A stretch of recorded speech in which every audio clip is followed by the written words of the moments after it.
ጤናና ሰላማችሁን ፈጣሪ አብዝቶ እንዲሰጣችሁ ሁሌም የሚመኘው አወል ስሪንጋ የግብርና ፕሮግራም ነው። አወል ስሪንጋ የግብርና ፕሮግራም ሁልጊዜ ስለ ግብርና ብቻ ግንዛቤ እየፈጠረ ያለ ቋሚ የግብርና ፕሮግራም ነው። አወል ስሪንጋ የግብርና ፕሮግራም ዛሬ ይዤ የመጣሁት ስለ አቮካዶ ፍሬ ማፍራት ከጀመረ በኋላ የሚራገፍበት ሁኔታ አለና ይህ ለምንድን ነው? መፍትሄውስ ለምንስ ይከሰታል? የሚለውን የሚመልስ ፕሮግራም ነው። በነገራችን ላይ ይህ ፕሮግራም የተዘጋጀው በተከታታዮቼ ጥያቄ መሰረት ነው። አቮካዶ ፍሬ ማፍራት ከጀመረ በኋላ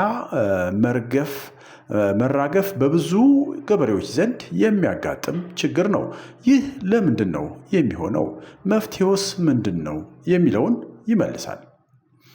በመጀመሪያ የእድገት ደረጃዎች ላይ የአቮካዶ የፍራፍሬ መውደቅ በአካባቢ ውጥረት፣ በንጥረ ነገሮች እጥረት፣ በፊዚዮሎጂካል ምክንያቶችና በበሽታዎች ጥምረት የሚመጣ ከፍተኛ ችግር ነው።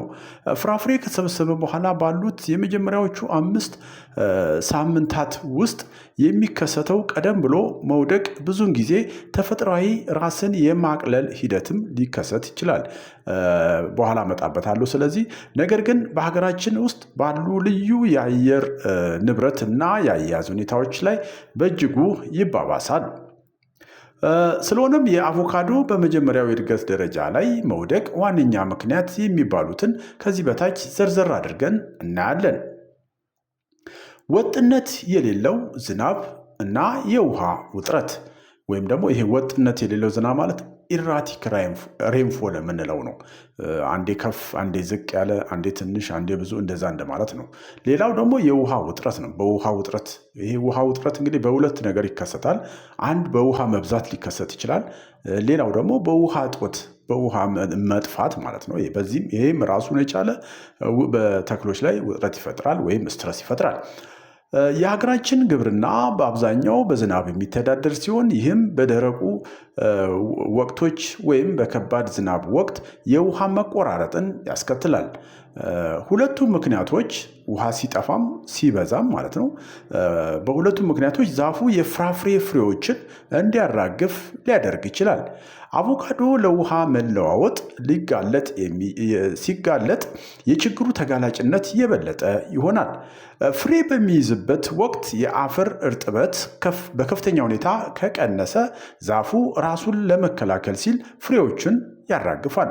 በተቃራኒው ደግሞ ውሃ በስሩ ከተቋጠረ ስሩ ኦክሲጅን አጥቶ ፍሬውን ሊያራግፍ ይችላል። እንደ መፍትሄ ወጥ የሆነ የውሃ አቅርቦት እንዲኖር ማድረግ ነው ዋነኛው ማለት ነው።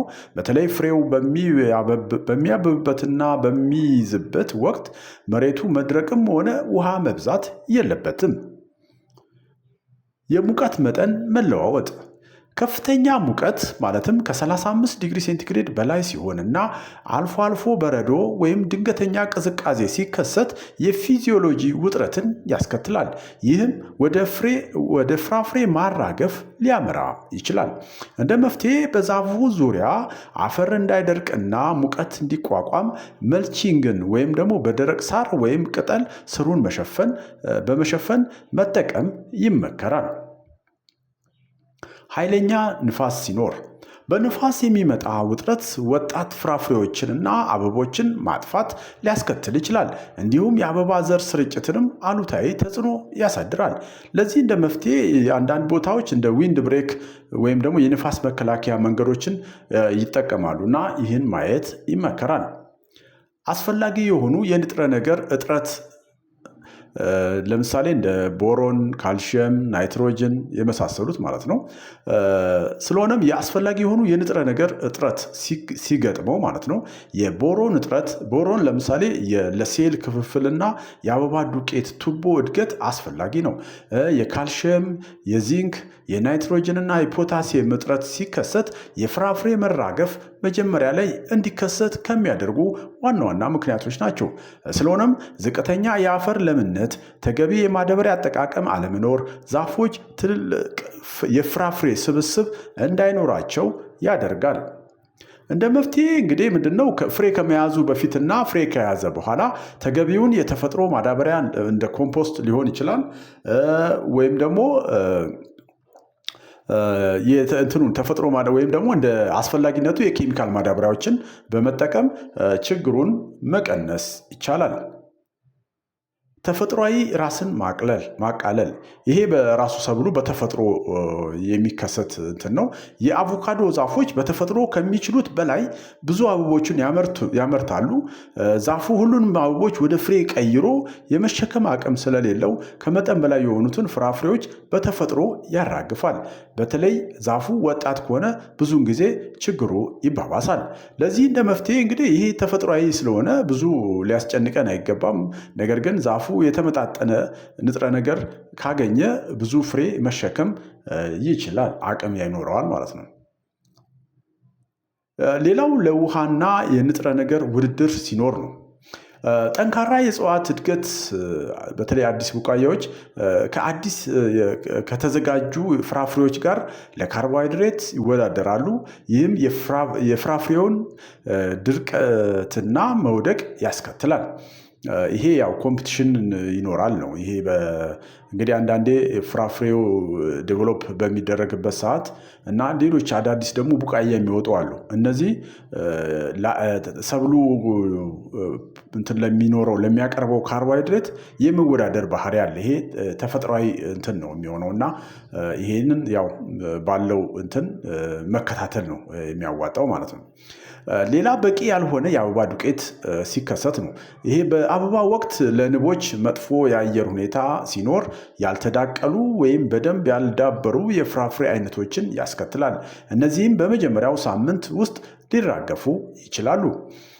ይሄ ደግሞ ምንድነው? በፖሊኔሽን እንግዲህ እንደምታውቁት በንቦች አማካኝነት ነው የሚካሄደው። ይሄ ደግሞ ንቦች ደግሞ ያንን ለማዳቀል ፖሊኔሽን ፕሮሰስ ለማድረግ ምቹ የአየር ሁኔታ ይፈልጋሉ። አንዳንዴ ንፋስም ሊያስቸግራቸው ይችላል እና እንደ ዊንድ ብሬክ መጠቀም እንደ መፍትሄ ሊሆን ይችላል። እና ዋናው ግን ምንድነው ምክንያቱ? ይሄም አንዱ ምክንያት እንደሆነ ለማሳሰብ ነው። ቅድምም ከላይ ጠቀስኩላችሁ ይሄ ለውሃና ለንጥረ ነገር ውድድር ሲኖር ያልኳችሁ ይሄም እንደ አንድ ምክንያት ሊገለጽ ይችላል። አንዳንዶቹ ምክንያቶች በተፈጥሮ ቅድም አሁን ለምሳሌ ጫና የተሸከመው ብዛት ሲኖር በራሱ ያራግፋል በተፈጥሮ ማለት ነው። እንደነዚህ አይነት ነገሮችን በራሱ ነው በተፈጥሯዊ በሆነ መንገድ የሚከሰቱ ናቸው እና ለእንደዛ አይነት እንትኖች መፍትሄ የግድ መፈለግ ላይጠበቅብን ይችላል። ምክንያቱም ናቹራሊ በተፈጥሮ ራሱን ባላንስ ስለሚያደርግ ማለት ነው። ስለሆነም የንቦቹን ያው አንዳንዴ በጣም ከፍተኛ ንፋስ ሲኖር ንቦች ወጥተው የመቅሰም ነገሮች አይኖሩም እና እንደዚህ አይነት ነገሮችን እንግዲህ በዊንድ ብሬክ እና በተለያዩ እንትኖች መጠቀም ይቻላል፣ ከላይ ከጠቀስኩት ጋር ማያያዝ ስለሚቻል። ሌላው በሽታና ተባዮች ነው። እንደ አንትራክኖዝ እና የስር መበስበስ ያሉ የፈንገስ ኢንፌክሽኖች በብዙ የፍራፍሬ እርሻዎች ውስጥ በተለይም እርጥብ በሆኑ አካባቢዎች ተስፋፍተዋል። ይህም የዛፉን አጠቃላይ መዋቅር ያዳክማል እና ቀደም ብሎ ያራግፋል። ሌላው ተባዮች ናቸው። እነዚህም ችላ ካልናቸው ፍሬውን ሊያራግፉ ይችላሉ። እንደ መፍትሄ የዛፍን ቅጠሎችና ፍሬዎች በየጊዜው መፈተሽ ያስፈልጋል። በሽታ ከተገኘም ተገቢውን የፈንገስ ወይም ተባይም ከተገኘ የተባይ ማጥፊያ በመጠቀም በወቅቱ መከላከል ይመከራል።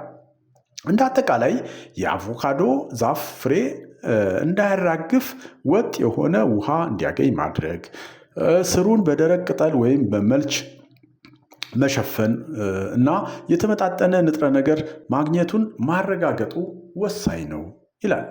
እንግዲህ ዛሬ መልእክቴ በአቮካዶ ዙሪያ በተጠየቀ ጥያቄን መሰረት አድርጌ ያቀረብኩት ነው። አወል ስሪንቃ የግብርና ፕሮግራም እንግዲህ እንዲህ እያለ ይቀጥላል። በቀጣይ በሌላ ሀሳብ መለሳለሁ።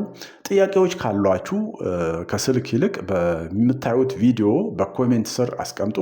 ወረፋ ይዞ ምላሽ ያገኛል። አወል ስሪንቃ የግብርና ፕሮግራም ሌላ ምንም ነገር የለውም፣ የሚያገኘውም ነገር የለም። ዋናው ዓላማ እንደ ሀገር ግብርናው ላይ የተሰማሩ የግብርና ቤተሰቦችን ሀሳብ በማሰባሰብ ሰፖርት ማድረግ ነው፣ በቃ መደገፍ ነው፣ ሌላ ነገር የለውም። በዚህ አጋጣሚ ግን በግብርና ላይ ያላችሁ የግብርና ማሽነሪ ላይ የምትሰሩ ሌሎችም ግብርና ፕሮዳክት ያላችሁ አወል ስሪንቃ የግብርና ፕሮግራም መጠቀም ትችላላችሁ፣ ለማስተዋወቅ ማለት ነው። እና አንድ ፕሮግራሙን ማጠናከር ይሆናል፣ ሁለት ደግሞ ምርታችሁንም በዛው እንትን ዲስፕሌይ ማድረግ ትችላላችሁ። በዩቲዩብ፣ በቲክቶክ፣ በፌስቡክ፣ በሊንክደን በሁሉም ሚዲያ እንትን ላይ እናንተ ያዘጋጃችሁትን ቪዲዮ በቀጥታ ዲስፕሌይ ማድረግ ይቻላል። እንደገና ደግሞ ኢዲት ተደርጎ እንደዚሁ ሰርቶ ፖስት ማድረግ ይቻላል። እና እንደዚህ አይነት ሀሳብ ካላችሁ አወል ስሪንቃ የግብርና ፕሮግራም በሩ ሁሌም ክፍት ነው። በመሆኑም አወል ስሪንቃ የግብርና ፕሮግራም እንዲህ እያለ ይቀጥላል። በቀጣይ በሌላ ፕሮግራም በሌላ ሀሳብ እስከምመለስ ሀገራችንን ሰላም ያርግልን። ቻው ባይ ባይ።